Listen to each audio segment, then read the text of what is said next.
Je suis maintenant en compagnie de l'ancien ministre péquiste Rémy Trudel. Bonsoir. Bonsoir. Merci d'être avec nous.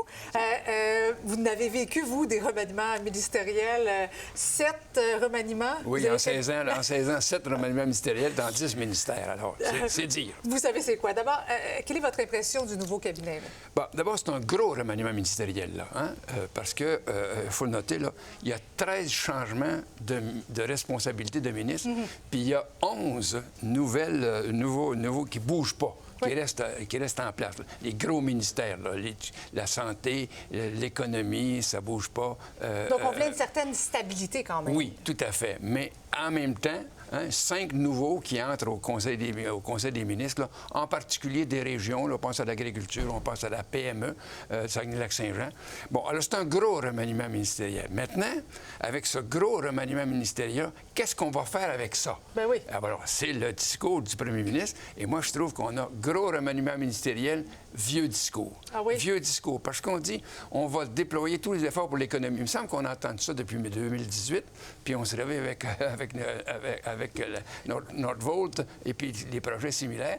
Et puis, on a la Caisse nationale des Québécois, les finances, sont à sec. Oui. Alors, comment on va redéployer l'économie? Bon, l'intention est là. C'est le même vieux discours de 2018 et de 2022. Par ailleurs, ce qui est assez, quant à moi, là, indicatif aussi, il y a trop de fonctionnaires. Ben oui. Alors, ça, c'est le discours de dire, bien, écoutez, là, on pense que c'est la faute des fonctionnaires, pas des règlements qu'on a mis sur pied. Les fonctionnaires, ils administrent ce que le gouvernement a mis sur pied comme contrôle. Alors, on ne parle pas, sauf à l'environnement, de réduire les contrôles. Hein? On dit on va réduire les fonctionnaires. Il faut trouver des coupables.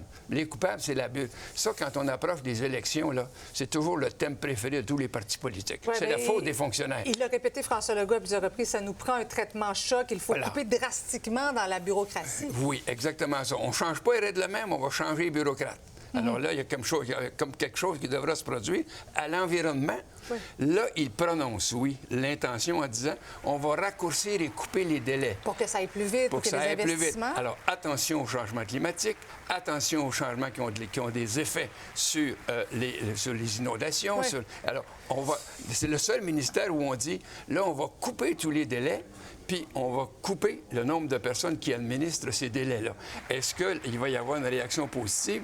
Eh bien là, il y a peut-être la voie aussi, on appellerait ça la voie Carney, hein? C'est la voie Carney. Au niveau du gouvernement fédéral, M. Carney a dit, bon, là, on va accélérer les projets, puis on va faire en sorte que l'environnement ne nous bloque pas. Mais c'est clair qu'il y a des ministères qui représentent de plus gros défis que d'autres. Je pense notamment au ministère des Transports. Est-ce que c'est un cadeau empoisonné pour le nouveau ministre Jonathan Julien qui arrive avec ces dossiers-là? C'est un gros cadeau. On verra s'il est empoisonné dans les jours qui viennent, parce qu'il y a la question du troisième lien. C'est un ministre de Québec, hein? Oui. Un troisième lien. Fervent défenseur du troisième lien. Fervent défenseur du troisième lien, avec un nouveau ministre à Québec aussi, Jean-François Simard, qui est aux forêts et aux ressources naturelles, mais qui est de la région de Québec, fervent défenseur du troisième lien. Alors là, c'est peut-être ça. Mais par ailleurs aussi, la question de l'identité. Il y a trop d'immigrants.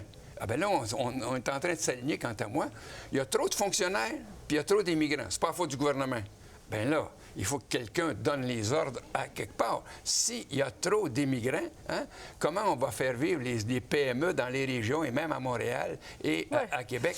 Comment on va réconcilier le fait de dire on va soustraire des personnes qui soutiennent actuellement l'économie des régions en particulier, puis de dire on va faire du développement économique? Il y a des paradoxes. Oui, paradoxe, gros défi, gros enjeux au cours des prochaines semaines pour ce nouveau cabinet Legault. Merci beaucoup, M. Trudel. C'est un plaisir. Bye-bye. Au revoir.